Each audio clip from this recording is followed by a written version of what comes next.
In this video, we tell 3 true stories of people placing themselves in dire circumstances and fighting to survive. Welcome to True Mysteries.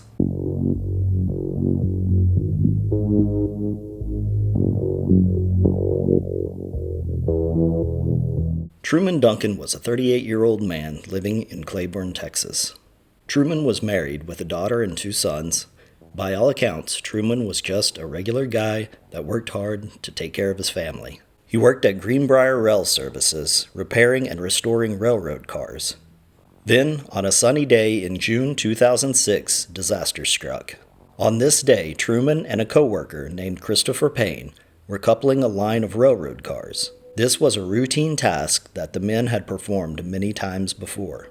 In order to couple the cars, one car is moved into the other car. Upon impact, the coupler heads from each car connect. Truman then inserts a locking pin to lock the cars together. Truman would then connect any cables that should be connected between the 2 cars. Christopher was driving the moving line of cars while Truman was standing at the front end of the first car. The 2 were communicating by radio to complete the task. Truman was relaying distance between the cars as Christopher was operating the railroad car. Truman stated over the radio that they were at 2 car lengths when Christopher slowed the approach. As soon as the cars slowed, Christopher heard a scream over the radio before it fell silent. When the car slowed, Truman lost his balance and fell forward over the front end of the car, landing on the tracks in front of the moving railroad cars. As he was falling, he was able to squeeze the radio and let out one scream before impacting the ground, hoping that Christopher would be able to stop the train, but knowing that he couldn't. Truman jumped up as quickly as he could, just in time for the coupler of the car to hit him solidly in the chest. He grabbed onto the knuckle of the coupler and tried to backpedal to stay in front of the train, but the train was moving too fast and he couldn't keep up. As he began to slip, he had one last-ditch effort to get to the side of the train so he would not be run over. As he attempted to lunge to the side, his right ankle got caught and he was pulled under the train. The train wheels, supporting the entire weight of the railroad car, rolled across Truman's upper right leg and pelvis above his left leg, cutting Truman in half.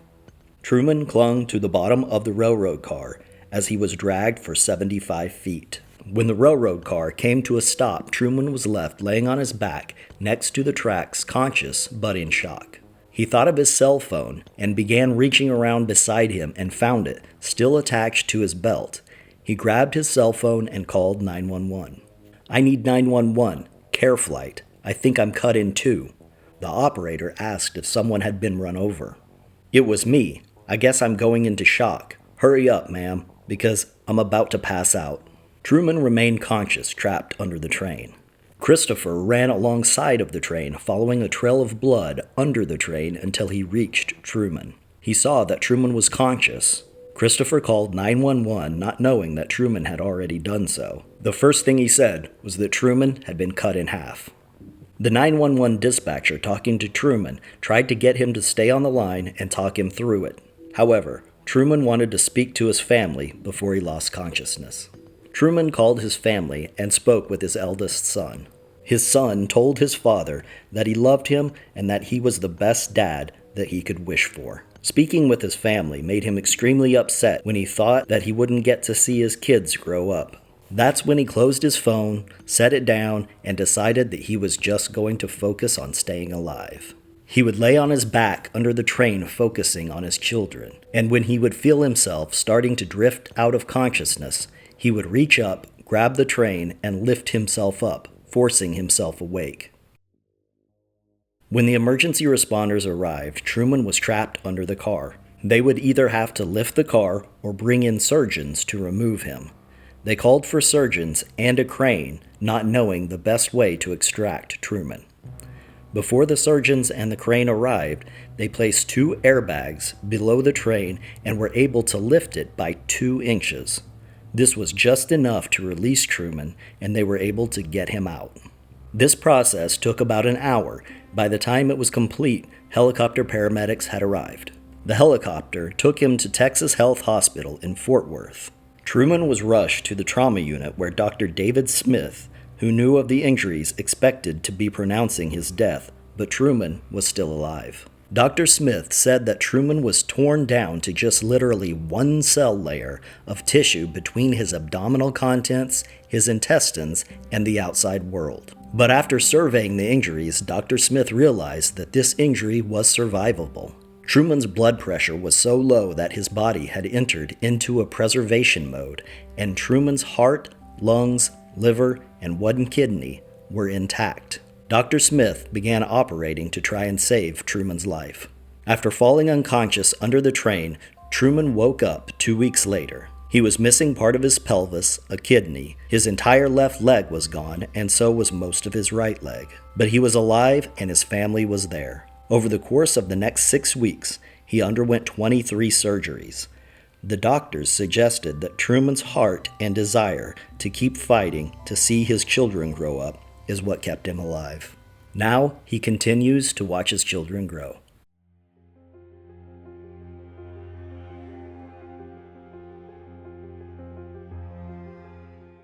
On December 4th, 2020, Caroline Sunbaum, her husband, and several friends were hiking and skiing in the Devil's Kitchen area of Mount Hood in the Cascade Mountains of northern Oregon. Mount Hood is the highest peak in Oregon and the fourth highest in the Cascades. Mount Hood is a volcano but considered dormant, though the U.S. Geological Survey characterizes the volcano as potentially active, giving it estimated odds of erupting of between 3% and 7% over the next 30 years. The volcano has an extremely high prominence and slopes that are very popular for hiking and skiing. Also, hikers and skiers often report an egg smell that permeates the upper parts of the mountain. This comes from the volcanic gases, including sulfur, that slowly permeate through the mountain from the volcanic activity inside. Caroline and her husband were skiing near the Devil's Kitchen. The Devil's Kitchen is a headwall near the summit. This headwall is known for its distinctive features and difficulty climbing. Caroline had been skiing below the headwall. She was below her husband on the mountain when she decided to stop and wait for him to come down and join her. She stopped, looked around, saw that there were other climbers in the area, and decided that this would be a great place to just sit down and wait, and her husband would see her on his way down.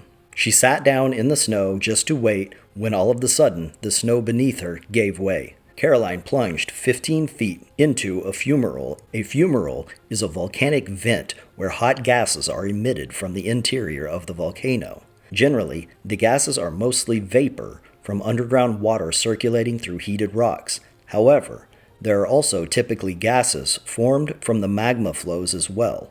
These gases are poisonous. Caroline had fallen into the fumarole at approximately 1:30 that afternoon. Upon impact, she had injured her shoulder. It was dark, but she could see the opening that she had fallen through. It was far enough above her that there was no way that she was going to be able to get out on her own. Also, there was snow overhanging the opening. She was afraid that at any moment that snow could collapse in on top of her and suffocate her. To add to the danger, she had no idea if the air in the hole was breathable or not. Given the size of the hole, she could potentially pass out or die within minutes. She had been with a group, including her husband, that would be looking for her, but between the overhanging snow and the potentially poisonous gases, there was no way to know how long she could remain in the fumarole or if anyone could reach her in time. Luckily, a nearby climber had noticed her sit on the snow and then disappear. The climber immediately called 911 and made his way to where she had been and discovered the hole in the snow. Knowing he had to act quickly, he secured a rope to himself and dropped the other end in the hole. With Caroline's injured shoulder making the process difficult, he was able to pull Caroline to the surface at approximately 2:30 p.m. Though Caroline was only in the snow-covered hole for an hour, she was extremely lucky that the poisonous gases were not emitted in high concentrations. Otherwise, she may not have made it out of the fumarole. With help, Caroline made her way to the Palmer lift. A snowcat was sent to the top of the lift that brought her down from the top of the mountain. Caroline fully recovered from her injuries and still enjoys skiing to this day.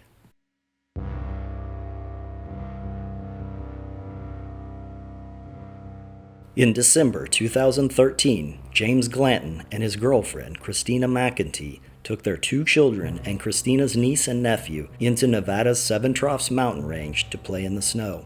The Seven Troughs mountain range is a small range in northern Nevada, the highest peak being Seven Troughs Peak. In winter, especially at night, the temperatures in this desert mountain chain can get extremely low.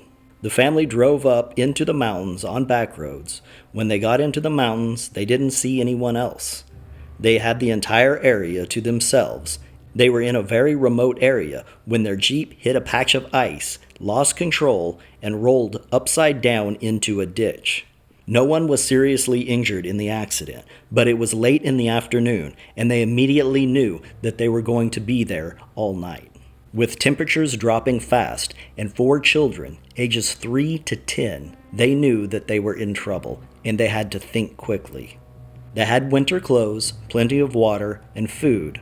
Even though they had winter clothes, these clothes were not rated for nights in these mountains. The temperature that night plummeted to negative 21 degrees Fahrenheit, negative 29 Celsius. But this family was prepared. Including the winter weather clothing that they had brought, and the food, and the water, they also had brought matches. They used these matches to start a sagebrush fire, and they kept it going throughout the entire night. They also improvised. They heated rocks in the fire and placed the rocks in the spare tire, creating a makeshift radiator. They placed the hot tire in the overturned Jeep and huddled together to keep warm throughout the night. Both their body heat and the warm tire kept the Jeep warm enough to keep them alive throughout the night. They also had told multiple people the general area where they were going and when they would return. They knew that because of this, someone would reach out to the police and a search party would be sent out looking for them, so they knew that they needed to stay put. As soon as it was discovered that they didn't make it home that first night, the authorities were alerted. The first day, a search party was deployed and searching for the family.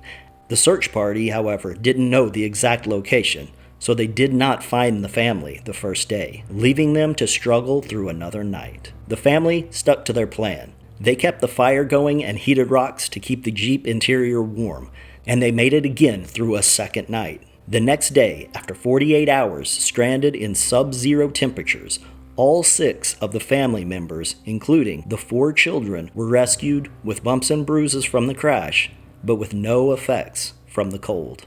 The family was well prepared, and the quick-thinking act of creating a makeshift radiator out of heated rocks and the spare tire saved their lives. This is True Mysteries. Please like, leave comments, and subscribe. Thanks for watching.